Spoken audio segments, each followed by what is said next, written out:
नमस्कार दोस्तों, आप सभी का स्वागत करता हूं अपने YouTube चैनल लेट्स डिस्कस में। दोस्तों आज हम क्लास 9th का साइंस सब्जेक्ट का वर्कशीट नंबर 21 करने जा रहे हैं और यह होगा हिंदी मीडियम में दोस्तों। तो यह आपका जो प्रीवियस जो वर्कशीट था 20 उसी का ये 21 है।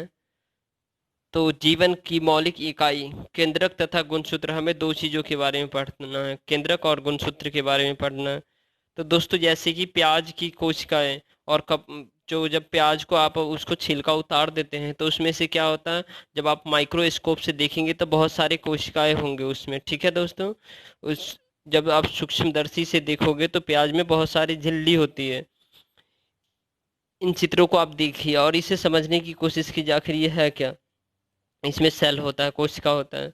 ठीक है दोस्तों, जिसे और ज्ञान इन चित्रों में ये गहरी बिंदु क्या होती है और इन कारक क्या है। तो केंद्रक कहते हैं, इनके ऊपर केंद्रक झिल्ली की परत होती है जिसमें छोटे छोटे छिद्र होते हैं। इन छिद्रों से कोशिका तथा द्वारा अंदर बाहर होती है, मतलब जो है ना कोशिका दर्भ, जब प्याज होता है उसके छिद्र होते हैं, मतलब उसके कोशिका का जो है ना क्या होता है, द्रव जो है ना अंदर बाहर होता है उसके झिल्ली से। इसी कोशिका का ब्रेन या मस्तिष्क भी कहते हैं। यह कोशिका के कार्य को निर्देशित करता है। कोशिका का जो सेल है, जो हमारे बॉडी में जो कोशिका है उसके कार्य को नियंत्रित करता है। यह कोशिका में अनेक कार्य करते हैं, जैसे अनुवांशिक, इन्हें इन्हें अनुवांशिक कहते हैं। जैसे अनुवांशिक संरचना, कोशिका विभाजन, DNA, RNA, deoxy ribo nucleic acid, RNA ribo nucleic acid. दोस्तों ये जो दो फुल फॉर्म है डीएनए और आरएनए का, इसमें से एक न एक आपके एग्जाम में आएंगे ही पक्का, तो इसे आप बेहतर तरीके से याद कर ले। ठीक है, वह राइबोसोम का उत्पादन, कोशिका वृद्धि, प्रोटीन व एंजाइम का संश्लेषण बनाता है। तो इसमें से दोस्तों जो है ना गुणसूत्र का प्रोकैरियोटिक और यूकैरियोटिक कोशिका क्या है उसके बारे में है आपको। क्रोमैटिक पदार्थ क्या होता है। ठीक है दोस्तों, तो आइए हम डायरेक्ट इसके क्वेश्चंस पे चलते हैं और फिर क्वेश्चन के माध्यम से ये सभी क्वेश्चन आपको क्लियर हो जाएंगे, ये सारे जो वर्कशीट में जो पूछे हुए। प्रोकैरियोटिक व यूकैरियोटिक केंद्रक में क्या अंतर है। दोस्तों यहाँ केंद्रक पूछा और सेल, दोनों में थोड़ा सा अंतर होता है, बट इसमें जो डिफरेंस है मेन प्रोकैरियोटिक व यूकैरियोटिक केंद्रक में, वो मैंने आपको लिख दिया, इसे आप बेहतर तरीके से समझें।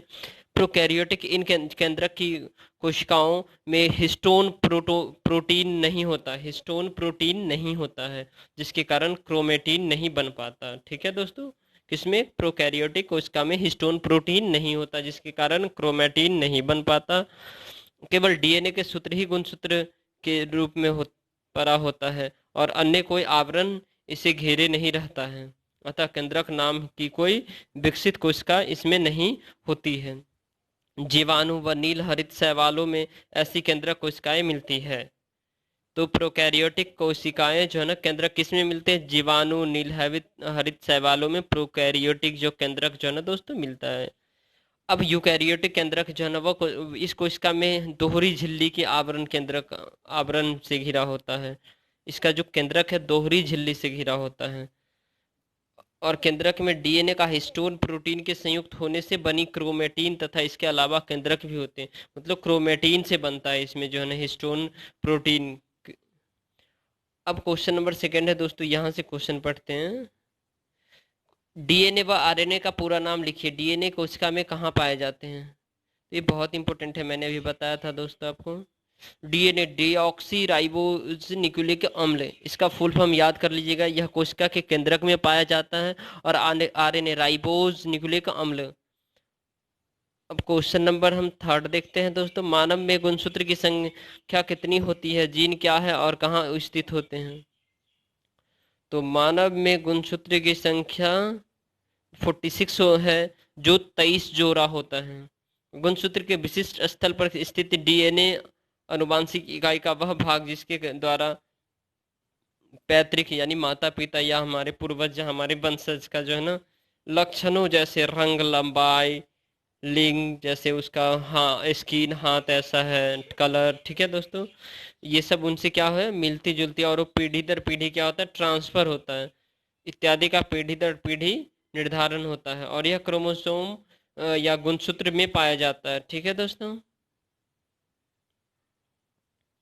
क्वेश्चन नंबर फोर्थ है, केंद्रक के कोई दो कार्य लिखिए। इसमें मैंने 3 लिखे हैं आपको याद रखने के लिए, ताकि ये क्वेश्चन एग्जाम में पूछे जाते हैं। इसमें कोशिका की वंशानुगत जानकारी होती है केंद्रक में, ठीक है। यह केंद्रक कोशिका का नियंत्रण केंद्र भी होता है, जानकारी होता है, और उसको नियंत्रण कंट्रोल भी करता है। कोशिका के विकास और प्रजनन को भी नियंत्रण करता है, विकास और प्रजनन को। तो दोस्तों यह वीडियो पसंद आए तो लाइक कीजिए, शेयर कीजिए और सब्सक्राइब कीजिए, और सजेशन देना ना भूले दोस्तों। और दोस्तों हाँ, आप सभी के लिए मैं ये एक नोटिफिकेशन इन्फॉर्मेशन लेके आया हूँ। आप सब अगर फ्री में कोचिंग चाहते हैं मेरे यूट्यूब चैनल पे, तो हमारे पास टीचर हैं और बहुत ही ऑथेंटिक, बहुत ही बेहतर पढ़ाते हैं।